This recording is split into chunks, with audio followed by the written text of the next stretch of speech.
लोकसभा सांसद दीपेंद्र हुड्डा ने बिहार चुनाव को लेकर सरकार और इलेक्शन कमीशन पर निशाना साधा है। उनका कहना है कि बिहार का चुनाव हो या फिर पहले की चुनाव हो, बीजेपी साम दाम दंड भेद से जो है चुनाव को मैनेज करने का सिस्टम शुरू कर चुकी है। वहीं हरियाणा में जनभावनाओं के आधार पर सरकार नहीं बनी है, यहाँ पर भी जो है तंत्र मंत्र साम दाम दंड भेद से जो है मैनेज किया गया है। इस तरह के आरोप जो है सांसद दीपेंद्र हुड्डा के द्वारा लगाए गए हैं। तो वहीं एसएससी को लेकर टीचर और छात्रों के ऊपर हुए लाठीचार्ज पर भी उन्होंने सरकार को घेरा है। ट्रम्प के सीज फायर और टैरिफ वाले बयान को लेकर भी दीपेंद्र हुड्डा ने सरकार पर निशाना साधा है। भिवानी जिले के जलभराव वाले गाँव में निरीक्षण करने पहुंचे हुए थे और यहाँ पर उन्होंने सीएम पर निशाना साधा। उन्होंने कहा कि भिवानी में बाढ़ जैसे हालात हैं, पर भिवानी की मंत्री, सांसद या फिर विधायक को तो कोई चिंता ही नहीं है। उन्होंने हरियाणा में बिगड़ती कानून व्यवस्था पर सीएम की कमजोरी को जिम्मेदार ठहराया है। भिवानी पहुंचे लोकसभा सांसद दीपेंद्र हुड्डा ने बिहार चुनाव को लेकर क्या कहा, आइए आपको सुनवाते हैं।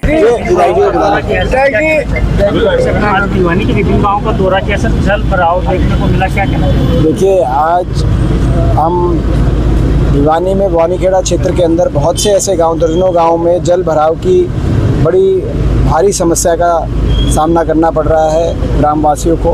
हमने खुद आज कई गाँवों में जाके देखा। दुर्भाग्य से जितना समस्या है उससे ज़्यादा बड़ी समस्या इसलिए दिखाई दे रही है क्योंकि सरकार पूरी तरीके से असंवेदनशील है। सरकार की तरफ से जो सहायता होनी चाहिए थी ना तो सहायता की गई है। पानी को निकालने में जो प्रबंध होना चाहिए था, पाइपों का, मोटर्स का, बीटी मोटर का, पावर पॉइंट्स बनने चाहिए थे, उस कोई पॉइंट बना नहीं। तो ना तो पानी की निकासी का कोई समाधान किया जा रहा और इससे पहले जो सारी ड्रेन्स थी उनकी सफाई नहीं की गई, ये बताया गया हमें। कोई सरकार की तरफ से ना तो कोई मंत्री गया अभी तक, क्योंकि इस महकमे के मंत्री भी यहीं से हैं, ना सांसद, जो ये सांसद हैं उनका भी वो इलाका है जो भिवानी के हैं, ना वहाँ के विधायक, तो चुने हुए विधायक वो भी गांव में अभी तक नहीं गए लोगों का हालचाल पूछने, लोगों के दुख में अपनी बात करें। ये मौका होता है, जाकर मौके पे अफसरों के साथ जाएं, समाधान करें, लेकिन कोई समाधान हुआ नहीं। एक महीने से पानी खड़ा है। कई जगह तो जो गांव में रिहाइश है, यानी कि घरों तक पानी आया हुआ है। घरों के अंदर भी हमारी मांग है कि घरों को भी मुआवजा मिले।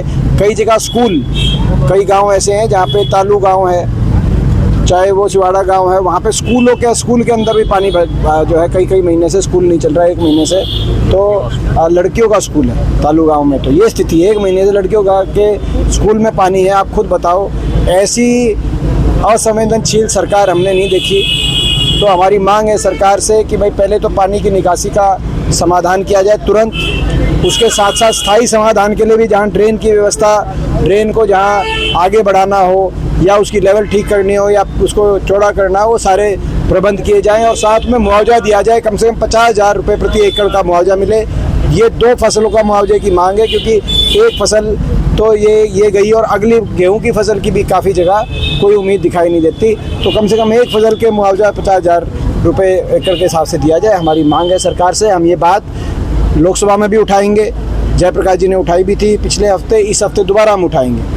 और विधानसभा में भी राजवीर जी जो हमारे विपक्ष के कांग्रेस पार्टी अकेले विधायक हैं भिवानी से, ये बात विधानसभा में उठाएंगे और पूरा कांग्रेस का विधायक दल इनका साथ देगा। हम अच्छे से लोगों की आवाज़ को उठाने का कार्य करेंगे। सर, बिहार चुनाव को किस तरह से देख रहे हैं? भारतीय जनता पार्टी के द्वारा आरोप प्रत्यारोप लगातार जारी है। देखिए, बिहार चुनाव में की बात हो या पहले की चुनाव की बात हो, लगातार बीजेपी का शाम दाम दंड भेद, यंत्र मंत्र तंत्र का प्रयोग कर चुनाव को मैनेज करने का जो एक सिस्टम शुरू हो गया देश में, वो देश के प्रजातंत्र के लिए अच्छा नहीं है।